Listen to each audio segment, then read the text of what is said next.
Good evening and welcome to our weekly Parsha class. The focus of the class is to present sparks or tidbits of commentary on the weekly Parsha. This week it's not just Parsha, but it's the beginning of another book, the book of Shemos. In English it's called Exodus. We understand why it's called Exodus because it's about the Exodus. Well, at least part of the book is about the Exodus, and maybe it's the highlight of the book. But the Hebrew name is Shemos, which means names. Isn't it a little strange to name a book names? So the answer simply is that's how it begins. It says, Ve'ela Shemos B'nai Yisrael. These are the names of the children of Israel who came to Egypt. So it's one of the first words. It's actually the second word. But you don't just name a book after the first or second word. The name has to have a relationship with the book. Now, the book in English is called Exodus, but it's also a Hebrew name as well. This book is called the Book of Geula, the Book of Liberation, which is the same thing as Exodus. And yet it's also called Shemos. So there must be a connection between them. And the Midrash says that there is a connection. And that's based on the very first verse, where it says, and these are the names of the children of Israel who came to Egypt with Yaakov. Each man came with his household, and then it lists them. Reuven, Shimon, Levi, and Yehuda, Yisachar, Zvulun, and Binyamin, Dan, and Naphtali, Gad, and Asher, the 12. And later on it mentions Joseph. The 12 sons of Jacob are listed here. Why are they listed over here? Don't we already know who they are? If you read the book before this, the book of Genesis, we know that these are the 12 sons, rather, of Jacob. Why are they repeated here? So the Midrash says it's to teach you that the names of the Jewish people was responsible for their exodus. The fact that they didn't change their names, that they kept their Hebrew names, was the power that they had to enable them to get out of Egypt. Now, you have to understand that today, if someone tells you, well, someone is a Jew because they have a Jewish name, you'd say, well, that's not really an exciting reason to call someone a Jew because they have a Jewish name. They could be assimilated in every other way. But in those days, there wasn't much else to Jewish life than there was to have a Jewish name, to have a Jewish identity, because the Torah had not yet been given. True, they knew the Torah and they studied it, but they didn't have to keep any of the Torah. So what made them distinctively Jewish, there wasn't really that much. Keeping their name meant we're not going to change our identity. Actually, there's another medrash that says that they actually didn't change their name, they didn't change their language, the way they communicated, they didn't change the way they dressed. And another medrash adds a fourth thing, that they didn't change their morals, that they were moral, they were chaste in their relationships. Even though the Egyptians were considered to be the most depraved of all nations in the world, the lowest of the low, nevertheless, the Jewish people remained faithful to their spouses, and there was no intermingling, any improper intermingling with the Egyptians. But the major reason why they were able to be liberated was because they kept their names. And the Medrash says that every one of these names has a connection to their redemption. That even as they came into Egypt, even as the beginning of the bondage, or the bondage was beginning to take shape, they already had the power of the Exodus in them. That means when a Jew goes into exile, he's going into exile, but he's already carrying with him the tools to get out of exile. Now, one of the questions that was asked is that this is the beginning of a book, and when you begin a book, even a sentence, certainly a paragraph, certainly a chapter, certainly a book, you don't begin with the word and. And that's how the book begins. And these are the names of the children of Israel. Why does it have that vav? The letter vav very often means and. Why is there and over here? So the commentaries all explain that it's to connect this book to the preceding book. Who are the main protagonists? Who are the main figures, personalities in the book of Genesis? Abraham, Isaac, and Jacob. They are the fathers, the mothers, the matriarchs. You'd think, well, maybe the children of Israel were a different generation. They were more modern, more detached from their past. So it says, no. Ve'ela, these are the name, and these. In addition to the patriarchs, here we have another link in the chain. They were not detached from their fathers. It reminds me of a story. A very prominent Jewish philanthropist once came to the Rebbe, and he very proudly said to the Rebbe, I conducted a service on Rosh Hashanah, and there were, I don't know if he said hundreds of Jews without a background. So the Rebbe said, what? So he thought the Rebbe didn't hear, so he repeated himself, and it happened twice. He repeated himself twice, and the Rebbe said, there's no such thing as a Jew without a background. Every Jew is a descendant of Abraham, Isaac, and Jacob, and they're connected. We're all connected. We may be in a different country, we may be in a different culture, but there's a connection that never allows us to be severed from our past. Okay, so it goes through all the names of the 12 tribes, and then it adds on that Joseph was in Egypt, as if we didn't know he was in Egypt. So Rashi comments on this, and he says, this is to tell us that Joseph was the same Joseph that he was when he lived with his father in his youth. He was the same as he was the leader in Egypt. He did not change one iota. That's the greatness. Joseph was in Egypt, and he was just as connected as his brothers were, who never left their father, except for the short time that they came to buy grain in Egypt. Then the Torah says how Joseph dies, his brothers die, the whole generation, and the Jewish people multiply.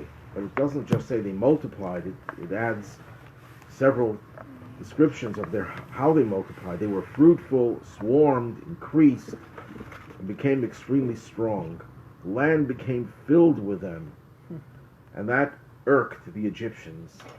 And that's what comes later. A new king arises who didn't know Joseph. Now there are two opinions in the Talmud, and Rashi quotes them. One says it's literally a new king, and one says no, it's not a new king. It's the same king, but new policies. As soon as the generation of Joseph was gone, and he no longer had the political power to undermine his plan, instead of the gratitude that he should have displayed to Joseph's children and grandchildren who saved Egypt, he starts up with the Jewish people, and he devises this plan to suppress Jewish growth and to make sure that the Jews will never leave the country or cause them to leave.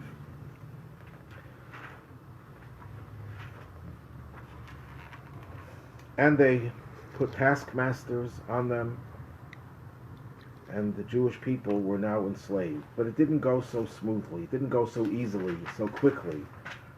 The Talmud tells us that Pharaoh could not just come to the Jewish people, who were free people. They were the upper class, and all of a sudden turn them into slaves.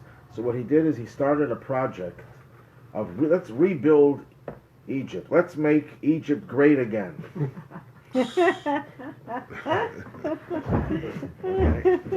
And of course, Jews are patriotic, so they all joined, and Pharaoh himself was part of it. And the Jews were now excited about rebuilding Egypt, because that's the way Jews are. They like to contribute to the society in which they live, especially if the society provides them with sustenance, with a place to live. There was a famine in Canaan, and now they came here. They were very grateful, so they helped out. What happened? Little by little, Pharaoh stopped joining the work group, and then the Egyptians started to withdraw. They stopped paying them, and before they knew it, the Jews were already regimented into a workforce, and they couldn't get out of it. That is, everyone except for the tribe of Levi.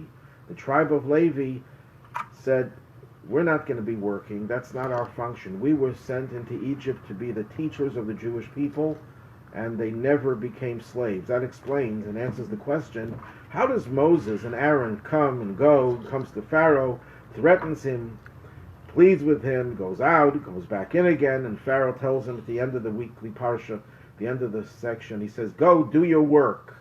Like, go mind your own business, don't bother me. What do you mean? He's a slave. No, he wasn't. Because Moshe and Aaron were from the tribe of Levi. They were not slaves. And they kept Jewish values alive. They were the only ones who did not become idol worshippers. They were the only ones who circumcised their children. And that's what gave the Jewish people the ability to finally get out of Egypt. So what happens over here?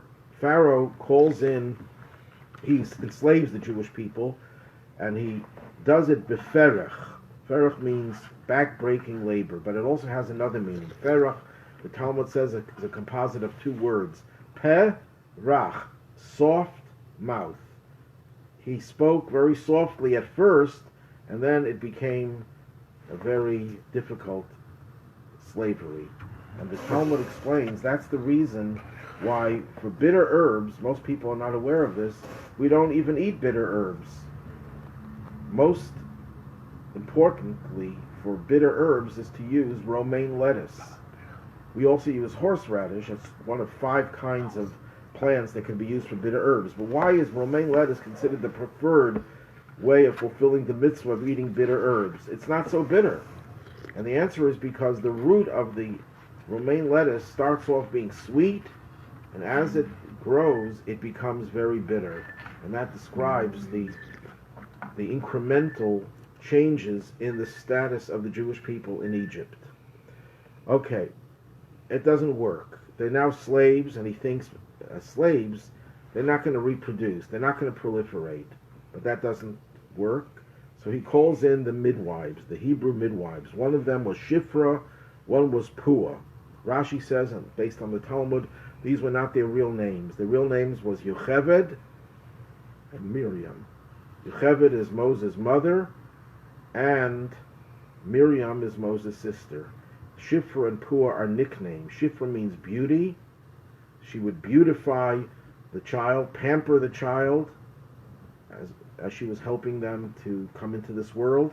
And Pua is the one who would coo, make nice, soothing sounds to comfort the little child.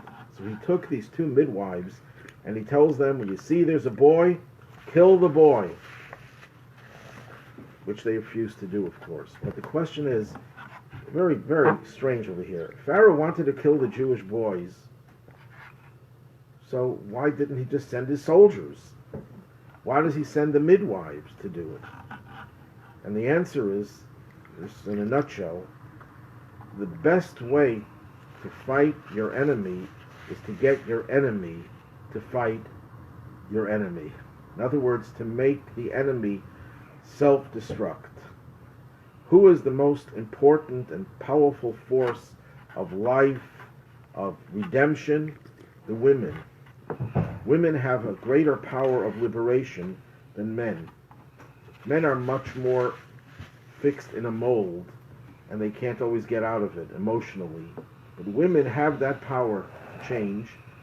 Women are associated with liberation. It says in the Talmud that in the merit of the righteous women, the Jews were liberated from Egypt, only because of the women. The men were ready to throw in the towel and say, we can't survive, we're not going to have children, we're not going to bother, let's just give up. And the women said, no, we're going to get out of this. And because of the women, they were liberated. In the teachings of Kabbalah, women are associated with the trait of liberation. Now, within women itself, who are the most liberated women? The women who bring life into this world. And who were the greatest proponents of bringing life into this world? The midwives. And these were the chief midwives. Moses' mother and Moses' sister. So Pharaoh says, you know what? I'm going to get you, the women, the power of liberation to destroy your own people. Then he knew there's no way that he would fail, because he knew that as long as he has the women opposing him, he would never succeed. But if you get the women to assist him, that'll be the end of the boys. Then he says they should kill the boys, but if it's a girl, let her live. Now that's a little strange, because if he wanted to reduce the population, it would have been a lot better if he killed the girls. Mm-hmm. Because by killing the boys, the girls could still reproduce with the men that were alive. Mm-hmm. If he killed the girls, that would have stopped the growth of the Jewish people. But the answer is he wanted the girls to become assimilated into Egyptian culture. So the Egyptians would have these girls available to them, but they would be Egyptianized. They would be totally transformed. And that's later on when he says to throw the boys in the Nile. Same thing, not the girls. Why? The girls don't have to be killed. We can destroy them spiritually.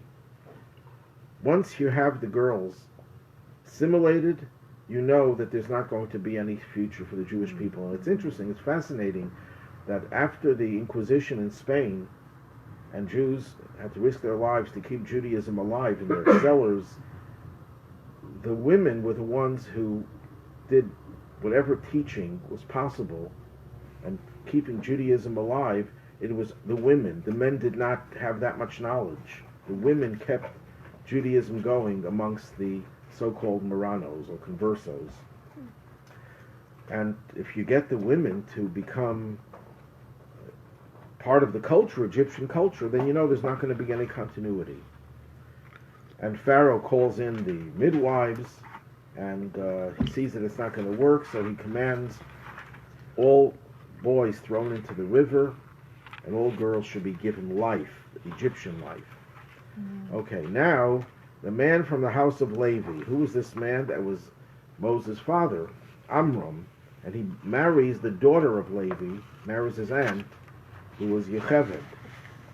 And she gives birth to a son, and they see that he was good. What does that mean? She sees that he was good. Which mother doesn't look at a newborn baby and say the baby is good? You ever hear of a newborn, the mother looks at the baby and says, "Oy, this horrible baby"? Obviously he was good. So there are different interpretations in the Talmud. One of them is that they saw that he was born circumcised. They realized that there was something about him that was unique, that he was born perfect. Another interpretation is that when he was born, the whole house filled up with light. Moshe was a source of light, and they already knew that something was different about this little boy, but they couldn't hide him for too long. They hid him for 3 months. Now, why did they hide him for 3 months? Because the Egyptians knew exactly when people got married, and they knew when to expect the child 9 months later, and that's when they would come around and they would search the houses for babies.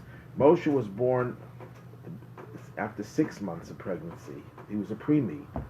So they had 3 months and they could still hide him in their homes without the Egyptians discovering him. But after those 3 months were over, they had to do something. So what do? They throw him in the Nile. This doesn't sound right. If you're trying to prevent him from being thrown into the Nile, and what do? You take him and you put him in the Nile. What was the logic over there? So obviously, they knew that Moshe was going to survive. They had this bitachon, especially Miriam. Miriam was the older sister of Moses, and she prophesied, she predicted that Moses will become the savior of the Jewish people. So she knew that he would survive. So she had no problem. But she did stand there and wait to see what was happening. What is that lesson?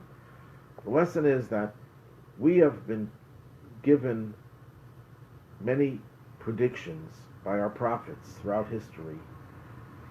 And some of those prophecies have come true already, many of them, most of them, and some have yet to come true. Of course, the last prophecy is the coming of Mashiach and the future redemption. So we don't have any question. We know what's going to happen. But Miriam didn't know how it was going to happen. So she stands by the Nile to look and see how it's going to materialize. And she wanted to be a proactive participant in the unfolding drama. See, we know that things will be good in the end. So why do we have to do anything? Let's just sit back and say, we know it's going to end well, so why do we have to do anything? Because that's what Judaism is all about. While we know the end is going to be good, we want to be participants in bringing that end and not just sitting back and waiting for it to unfold. We want to be part of the process. So she is part of the process. First of all, she stands there eagerly waiting for something to happen. And indeed, what happens? The daughter of Pharaoh comes with her maidens, and she sees this basket floating with a child, and she stretches out her arm. There are two interpretations.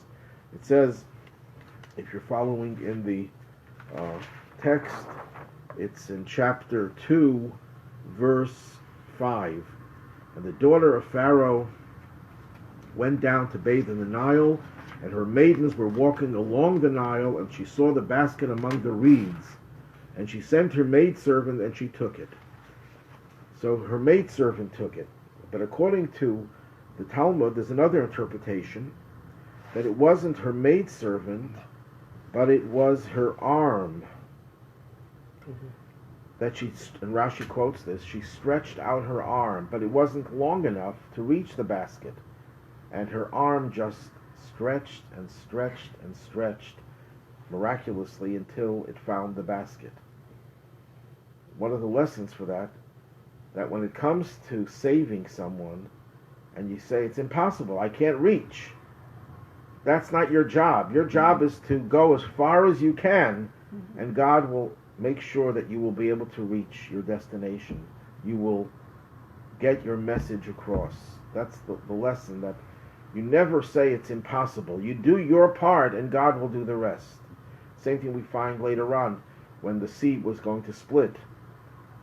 It didn't split right away. Nachshon, one of the Jewish heroes, went into the water all by himself until the water reached his nostrils.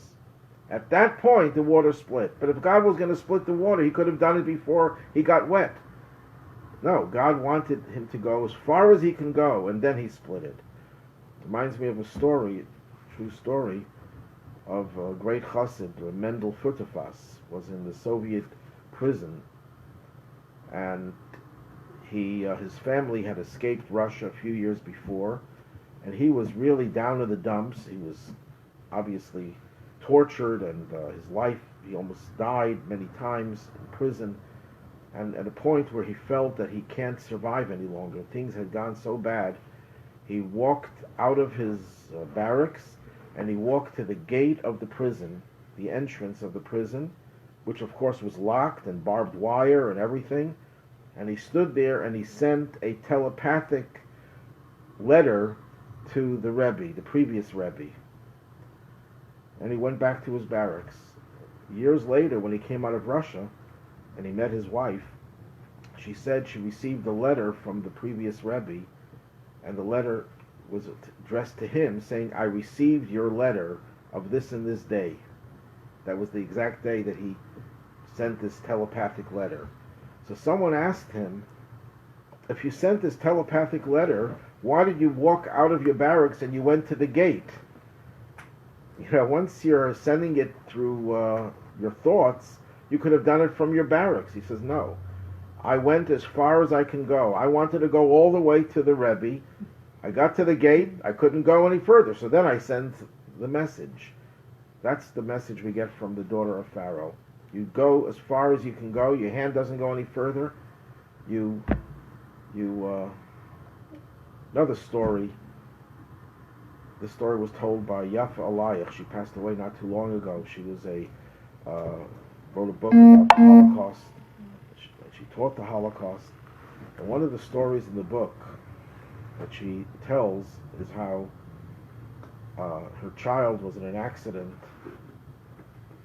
and she tells this baker in Brooklyn how her child survived because the child was not buckled in with a seatbelt, which is one of the rare occasions where the seatbelt actually harms you rather than helps.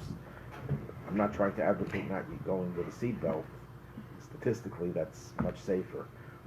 And because if the seatbelt would have been on, the child would have been caught and would not have been able to be extricated in time. I guess the car blew up or something, and if the kid was locked in, she wouldn't be able to get the kid out. So the baker says, that's nonsense. If a mother wants to get her child out, she'll get her child out.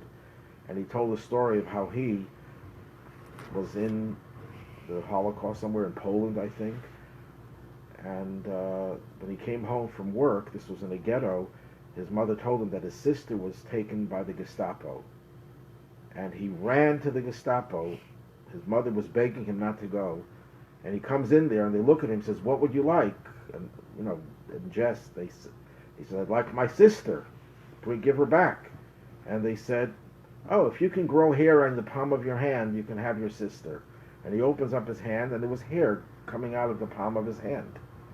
And the Nazi went crazy, went berserk, took his sister and said, "Take her out, I'll shoot you if you come back." And he opens his hand and he shows Dr. Eliach that his hand had hair on it, coming out of it. And he said that when he was a child, he had surgery and they grafted some skin from his leg onto the palm of his hand. The doctor said that there will never be any hair growing, but his palm never went to medical school, so it did what it wanted to do, and it had the hair growing out. But he says, even if I didn't have hair growing, I would have made the hair grow to save my sister. He says, with the love of a mother to a child, you would have gotten her out of that accident. When I heard that story, I thought of this story over here, that she wanted to save the child, the hand just grew. I told the story in a class that I was teaching at UB, and after the class, a student goes over to me and says, "I know that baker, and he has hair growing out of his hand." So, okay, so she takes this little baby, and she looks for someone to nurse the child. Well, why couldn't she just get one of the Egyptian nursemaids? Because she did try that, but Moshe refused to nurse from them, because the mouth that was going to speak divine prophecies was not going to nurse from a pagan. So the child was endangered, wasn't eating. So Miriam says, "I'll call a Jewish nursemaid," and she calls, of course, the mother of the child. So Moshe has the best of two worlds. He's raised by his mother, and he's in the palace of the king. At that point, Moshe goes out, he grows up, he's a prince, and he sees how they are being tortured. In chapter 2, verse 11, he went out to his brothers and he saw their burdens. The Hebrew word for burden, sivlosam, their burdens, can also mean their tolerance. And one of the Hasidic commentators says, I believe it was the Chedushi Harim, the first Ger Rebbe, that this word has two meanings. Yes, he saw their burdens, their slavery, the back-breaking work they were subjected to. But it also means he saw that they were tolerating Egypt. As bad as things were in exile, Jews have an uncanny ability to accept their fate and embrace the culture in which they live. Not to become like them, but to somehow accept it. Yeah, this is life. And that bothered him. It bothered him that they can tolerate exile. A Jew, even if God says your place is in exile, a Jew has to have this paradoxical approach. On one hand, God wants me to be here, I'm here. But he has to always express the desire to get out of exile. And the same thing is true now. We're still in exile, We know that the redemption is imminent. We have to not accept the exile. We have to show intolerance for it. And then he sees this Egyptian man striking a Jewish man, and he looks this direction, this way, and that way, and he saw that no man was there. So he struck the Egyptian and hit him in the sand. What does that mean? He looked this way, he looked that way, and he saw no one was there. That's contradicted by the next verse. The next day, he sees two Jews quarreling, and he said to the wicked one, "Why would you strike your friend?" And the other guy says, "Who made you a man, a prince, and a judge over us? Do you plan to slay me as you have slain the Egyptian?" How did he know that, if he saw no one was there? So one commentator says, he did see people there, but none of them were really an ish. They were not a man. None of them wanted to help. You know, there are stories where people are harming other people and people are watching, and sometimes will take out their smartphones and take pictures of it, but it won't occur to them, instead of trying to capture the scene, to go out and help. That means physically you saw it, but you're not an ish, you're not a man, you're not a person, you're not a mensch. That's one interpretation. Another interpretation given by Rabbi Meir Shapiro. Rabbi Meir Shapiro was one of the great leaders in the 20th century, early 20th century. He's the founder of the famous yeshiva in Lublin, one of the most distinguished academies of Torah. To get in, you had to know hundreds of pages of Talmud by heart. And he was known for his wit, passed away very young, right before the Holocaust. So he interpreted this, and he was also a member of the Polish Parliament. There was a religious party, a Jewish party, the Aguda, that was part of the Polish Parliament. And there were two great rabbis who were members, Rabbi Shapiro, who died before the Holocaust, and Rabbi Levin, who was murdered by the Germans during the Holocaust. They were both representatives in the Polish Parliament. Rabbi Meir Shapiro, who was witness to a lot of anti-Semitism in Poland, said the following, that Moshe looked this way and that way. When you say this way and that way, it means to the right and to the left. He looked around, he said, what ideology could we really depend on? Right-wing ideology? No, that gave us Nazism. Left-wing, that gave us communism. They're both worthless. They're both evil. They will not represent the betterment of society. They will not come and save anyone. They will not be the salvation. Ki ein ish, there's no man. And therefore, what he did is he took the Egyptian within himself and he said, I'm going to bury it because I cannot rely on the secular culture. It's not going to come to our aid. And just look at Jewish history and the Holocaust in particular. You see how right was no good and left was no good, and I would say the center was no good. What is good, where do you get all that is good? You get it from the Torah. Now, it doesn't mean there is no good in any other ideology. Other ideologies have positive virtue, but they're intermingled and mixed with all sorts of negative views. I just saw someone wrote an article, the differences between left and right, and he went through 30 plus differences. So I just added to it left, right, and Torah. Now it's interesting, the Kabbalists point out that the word Moshe is an acronym. Shammai, Hillel. Moshe, Shammai, Hillel. Shammai was spiritually on the left. Hillel was spiritually on the right. Hillel was a man of kindness. Shammai was a man of judgment. Moshe is the synthesis. He is the center, brings the two together. Well, what we see over here is that the right by itself is not helpful. The left by itself is not helpful. One has to go to Torah to find the good parts of the right and the good parts of the left. But anyhow, Moshe sees there's no one is going to help. He had to do it himself. Now Rashi quotes another interpretation that he wasn't looking around physically.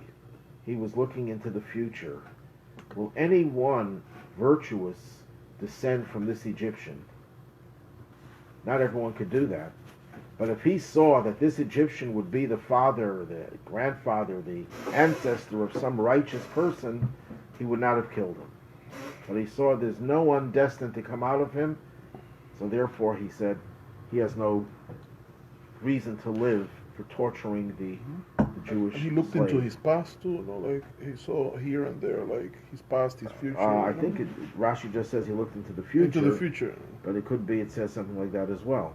He didn't see any good ancestor, any good descendant or something. Right. Now Rashi gives two interpretations actually. One is the simple one. He saw what he was doing. He saw how he was torturing people. He did something else, which we won't go into, something immoral in a house, in the field. So he looked at his behavior right and left, because the immorality is an expression of love, misdirected love, and hitting someone, beating someone is misdirected left. Left is judgment, right is kindness and love. And kindness and love are not always good. And judgment is not always good. And he saw that this guy's kindness and judgment were skewed, and therefore he had to get rid of him. And the second interpretation was he looked into the future, Rashi says. Okay, so now Pharaoh discovers, he sees these two Jews fighting, and one of them just raises his hand against the other. He didn't hit him. And Moshe calls him a Rasha, which means wicked man. But he didn't hit him. Moshe should have waited for him to hit him, and then he could call him a wicked man. I'm only kidding about that. But why is he calling him wicked just by raising his hand? Jewish law is very much insistent that we don't punish someone for their intention. This whole idea of hate crimes doesn't really rate in Judaism. In Judaism, if you hurt someone out of love, it's just as evil if you hurt someone out of hate. In other words, if you, there are people who believe that there are crazy people, psychopaths, who believe that they have to kill their relative because out of love, they're afraid that something could happen to them and they'll go and kill. That's out of love, but they're still a vicious murderer. And whatever consequences that someone who kills out of hate deserves, so does the person who kills out of love. You don't judge people by their intentions, unless it's unintentional. It's different. But if it's intentional, it makes no difference what the motive is. That's Jewish law. So why do we care if he raised his hand? He didn't hit him yet. So the Rebbe explains that your hand and arm was created to be a giving organ. Why do we have hands? The hands was created, yes, we do everything with our hands. We build, we write. That's not why our hands were created. Our hands were created to be able to share what we have with others. And the only way you could share is by giving. And what do you use to give? You don't use your feet to give something. You don't use your head. You use your hands. When you take that which was created for the purpose of kindness and you use it for the opposite, that is already considered wicked. You abused that particular part of your body, of your anatomy. Okay, so Moshe has to flee Pharaoh, and he comes to Midian. The Medrash says that he didn't just run to Midian right away. He ran to Ethiopia, and he was the king of Ethiopia. But that's a whole different story that most people are not aware of, that he actually lived in Ethiopia for a long while, and according to one opinion, Rashi doesn't agree with that, he married a Ethiopian woman. And Moshe had two wives, the Ethiopian woman and the Zipporah, the Midianite woman that we're going to soon learn about. And later on in the Torah, when it talks about the Ethiopian woman that he married, Rashi says it refers to his wife Zipporah, that she was called Ethiopian. It was a term of expressing beauty. But other commentators learn that she was actually another wife that Moshe had. That's a minority opinion. But anyhow, he's now in Midian. The Torah doesn't tell us this thing about Ethiopia because it's not relevant to the purpose of the Torah. The Torah is not here to tell us stories, it's here to instruct us. And we learn a lot from what happened in Midian. The first thing we learn about is that he's helping someone. How do we know Moshe was worthy to be a leader? Because everything we learn about him is, what is he doing? He's risking his life to protect the Jew who is being beaten. He runs to Midian. What is the first thing he does? He sees how the daughters of Yisro are being oppressed. And the shepherds are chasing them away. Excuse me. And Moshe comes and he saves them. And he helps them. That's in chapter 2, verse 17. And Yisro, when he hears about this, says you should invite him over, and of course he's invited, and he's marrying now Yisro's daughter Tzipora, and he has a child. He calls him Gershom, which means I am a ger, I am a stranger in a foreign land. Okay, now the Jews are suffering even more. At this point, God says, okay, enough is enough.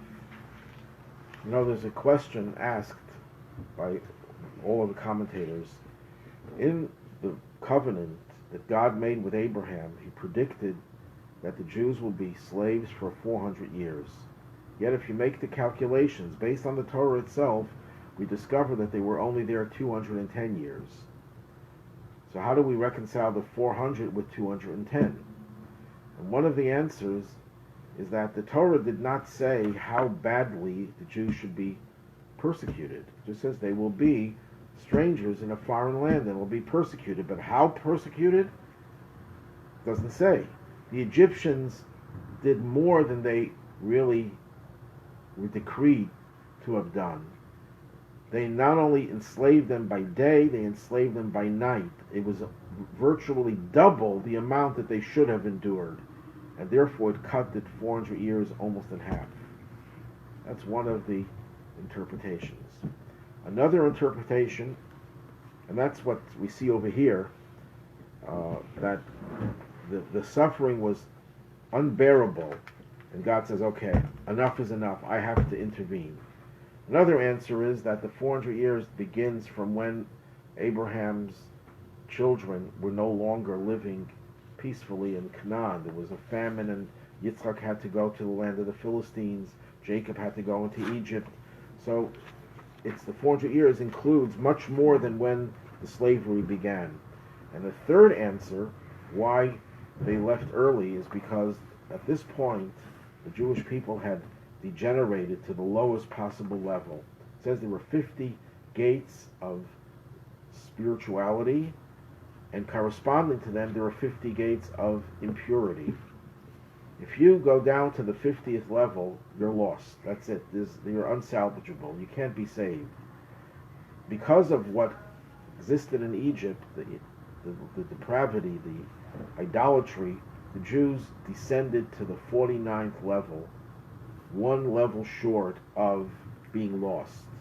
Had they stayed a little bit longer, they would have been lost forever. And God said, I can't afford that. I promised Abraham, Isaac, and Jacob I'll come out.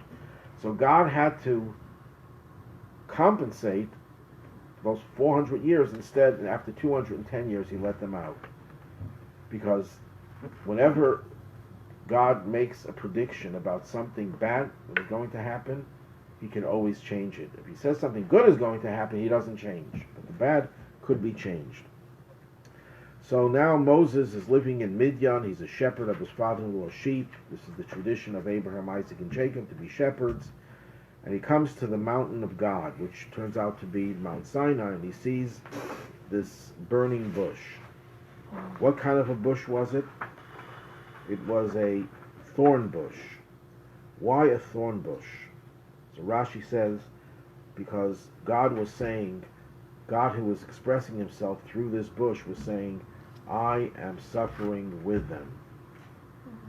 That I am not just watching from afar, I am suffering with them. When people ask the question, where was God during the Holocaust, and where was God during this and this tragedy, and they get the impression that God was somewhere in the distance and helpless.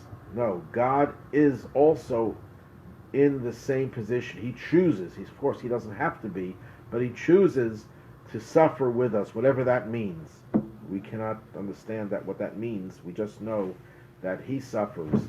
When we talk about going out of exile, there are actually 2 points to exile. One is the suffering of the people, and the other is God's suffering. So Moses is being told by God, I want you to know that it's not enough that you're going to save the people. I am part of their suffering. And he sees this burning bush and it's not consumed, and he tries to get close, and God says, take your shoes off. You're standing on holy ground. What does it have to do with wearing your shoes? Well, simple explanation. Shoes are dirty, have grease and grime on them. Holy area, you want to show respect, you take off your shoes. But there's also a deeper explanation. Why do we have to wear shoes, period? I know there are a lot of people who don't, but we wear shoes, and in Judaism, shoes are very important because the earth was cursed. When Adam and Eve partook of the forbidden fruit, God cursed the earth. When Cain killed Abel, the curse was augmented. So we therefore don't want to put our feet on the ground. We separate our feet from the ground because the ground is tainted in a way. But this ground was not tainted. Therefore, there's no need to wear shoes. Just a little story, cute story. Over 1,000 years ago, there was a major conflict within the Jewish community. It's not a new thing, conflict. But this conflict was between the rabbis and the Karaites. Karaites did not accept rabbinic authority. They broke away from traditional Judaism. And they said, we'll only follow the Bible, not the oral tradition. They followed in the footsteps of the Sadducees who lived in the days of the Second Temple. And they had these debates, and so there were 2 communities. There were the rabbinic community and the Karaite community. Now the king was not interested in having 2 representatives of the Jews. He wanted 1 representative. So he said, once and for all, I want you to come, and you're going to argue and debate, and I'll decide who's the real, authentic, traditional Jewish representative. And this is a Muslim country, so when you go into the Sultan, you take your shoes off. So in the antechamber, they both take off their shoes, and then the rabbi picks up his shoes and walks into the throne room with holding the shoes in his hands, and the Karaite is like delighted. He's going to lose even before we start arguing. The king might even kill him for the brazen act of carrying shoes into the throne room. And of course the king was like shocked. Could you explain that? He says. He says, yes, I could explain it. He says, because when the Torah tells us that Moses took off his shoes, nowhere does it say that he put them back on again. So what happened to his shoes? We have a tradition that the Karaites were there and they stole his shoes. So that's why whenever we're together with Karaites, we never leave our shoes. And the Karaite says, you see, he's lying. That couldn't possibly be because there were never Karaites in those days. We're a new development. Ah, new development? Then get out. Yeah. You wanted to stick to that's the story that they tell. Region. So God argues with Moses. This is an incredible story. If you think about the incredible stories in the Torah, it's an entire week where God is arguing with him because he wants him to be running for president. He wants him to be the liberator, and he says no. Like all the candidates that don't want the job. And this is the tradition of great Jewish leaders throughout history. They don't want to be leaders. They don't want the power. They don't want the fame. They don't want the acclaim. They don't want the tzaras either. But Moses, out of his humility, constantly finds new excuses why he shouldn't be the leader. A question is asked, why is it when God tells him that he should be the one to receive the Torah, He doesn't say to God, God, let Aaron, my brother, do it. Here he says, God, send Aaron. Let him do it. I have an older brother, more worthy than me. Why, when it came to the giving of the Torah, Moses did not offer his brother Aaron, if he was so humble? And this commentary answers, this is a student of the Baal Shem Tov, of Yaakov Yosef. He answers that when God gave the Torah at Mount Sinai, he gave it on Mount Sinai. Why on Mount Sinai, not any other mountain? Because it was the lowest of mountains, symbolizing that God says, I want to give the Torah specifically to those who are very low. Moses is low. Oh, me, I'm the lowest of the low. So I'm the one that Torah was intended for. That's why he was more than eager to be the one to bring the Torah down, because he felt the Torah was intended for low people on a low level. But to be a liberator of the Jews, to have power, to show all these miracles, and people are going to look up to him. Wow, here's this great, powerful leader. He says, no, that's not me. I don't want to do it. My brother Aaron should do it. He says, Shlach na b'yad tishloch. Send it in the hands of someone else that you want to send. And according to one interpretation, that means Aaron. According to another interpretation, it means Mashiach. That Moses was saying to God, God, why should I take the Jews out of Egypt when it's not going to be a permanent liberation? The Jews will not be free sometime after they go into the land of Israel. They'll be driven out and back into exile. They'll come back again, and they'll be driven out again. And for thousands of years, they'll be wandering, and then in the end, Mashiach will do it. So let's send him right now. What do I have to do a half-baked job? Let it be done by Mashiach. And the answer to that argument was, Moshe, you're right. Mashiach will do it with your power. Mashiach is the one who has the power to change the world because he embodies everything that Moses stands for. What is Moshe? If you had to define him in one word, he's Torah. Moshe and Torah were like inseparable.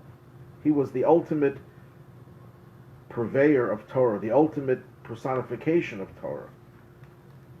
What is Mashiach's power? Mashiach's power is not his military prowess, it's not his charisma, it's his taking Torah and making it an inseparable part of him, and bringing the Torah to the world, that the world recognizes God's unity. That's why it says that if you take the word Moshe, which adds up to 345, you add the word Echad, one, which is what we say about God, which adds up to 13.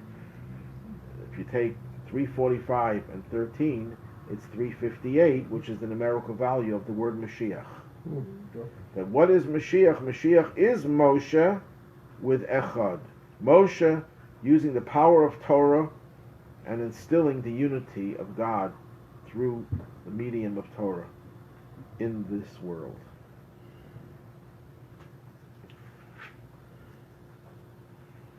One of the things that Moshe argues, do the Jews deserve it? And God says, yes, they will get the Torah on this mountain. What God was trying to tell them. Even if they don't deserve it now, that they will be getting the Torah, and that will rehabilitate them. So don't complain about the people. That's one of the interpretations. And Moshe, because he spoke ill of the Jewish people, he became leprous. Actually, it's not leprosy, but it's a type of skin disease, which is intended for people who speak Lashon Hara, evil words against another. That was at that moment where the dialogue with Hashem before he went up. Okay. Yeah, this is with the dialogue. When Moshe says the people won't believe him, they'll say, no, it's not true. And then God says to Moshe, what do you have in your hands? It's a staff. It turned into a snake. And then he says, put your hands inside your bosom. And it came out white like snow. And he tells him to put his hand back again and was healed. Why did he have to go through this? It just happened within a short period, because when you speak ill of someone else, the punishment is the skin disease. Well, it doesn't happen with most other people. So the Alter Rebbe explains, based on the teachings of the Arizal, that this illness only occurs to holy people. It's a holy person's illness. Because if you're holy, your body can't tolerate any type of imperfection, so it breaks out on the surface. Most other people could internalize the negative. They can fit it into themselves. The righteous person can't. He spits it out. The body expels it, but it shows up on the surface. And the snake also is symbolic of Lashon Hara. The snake is also symbolic of Lashon Hara, right?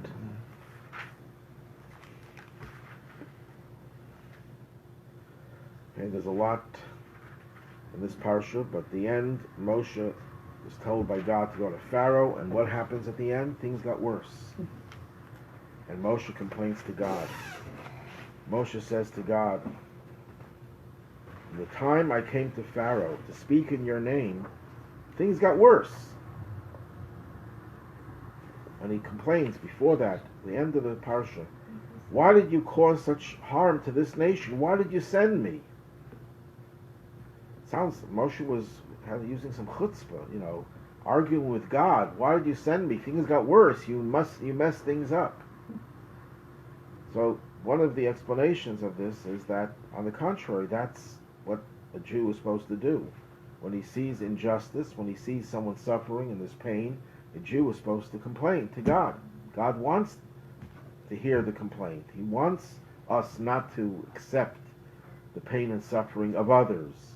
If you want to accept the pain and suffering that you yourself endure, and you feel maybe it's a hidden blessing, maybe it's an atonement for a sin, maybe it's whatever it is that you want to apply to yourself, that's one thing. But never apply that to someone else. Never say, if you're suffering, it's all right, it's not bad. Always complain about someone else's suffering. But I saw an interesting, and I'll conclude with this interpretation. The Moshe was saying to God, obviously you knew that this is going to backfire. This is part of your plan. Who am I to question your plan? But why did I have to be involved? Why did you make me part of this process where things got worse? You could have gotten them worse before you get them better on your own without me. And they tell a story, a cute story, of this very, very simple Jew who knew nothing about how to conduct a Seder. And here it's the night of Pesach, so he says to his wife, and he's an uncouth person, I don't know how to do a Seder. Go to our neighbor and see how he does the Seder, and you'll come back and report to me, and we'll do a Seder. So he goes to his neighbor, and he sees the neighbor hitting his wife. So she comes back, and the husband says, well, how does the neighbor conduct the Seder? She doesn't want to say. She's afraid. He's not going to. So he says, could you please tell me you were there? You saw them do the Seder. Could you tell me how? And she refuses. So he gets so angry, he starts to hit her. So she says, if you already knew how to conduct the Seder, why did you send me? Of course, this story never happened, and it's not a good story to have ever happened. But that's the joke that explains what Moshe's complaint was. God, you knew that this was going to happen, so why did you have to get me involved? Why did you want me? It's like, we believe in divine providence. So if something bad happens, we know that it had to have happened. But we don't want to be the ones to do it. Why would we want to be in the position that we caused harm, even if it was unintentional, even if it was an accident? There's actually a law that if the example is, if let's say you're an employer, you have an employee working for you, and you send your employee on a business trip, and he gets into a terrible accident, and he gets harmed, killed, whatever, you can't say it's the employer's fault. I mean, it's a routine trip. He does his trip every day. But because you were the one to send this person to his death, you have to take note of it, and you have to atone for it. Why? Not because you did something wrong, But because God put you in the position that you were part of a negative outcome, you were the catalyst, that means God wants you to take note and to introspect and to take life more seriously and realize what you have to do to improve on your life. So even though it's unintentional, it's more than unintentional. You're sending your employee on a trip. You didn't do anything wrong. If you had to do it over again, you would not have to do it over again any other way. But because you were the one to do it, that is also a signal to you that you have to do something to become more sensitive, more spiritual, and more refined. Same thing with Moshe. He says, I know, God, that this is your will. I'm not questioning it. But I'm questioning why you sent me to be the one to cause the harm. It hurt him that he was the one to actually have caused the harm. How did he cause the harm? When he came to Pharaoh, Pharaoh said, okay, I'm going to make things even more difficult. And Moshe was upset about that. That's one interpretation.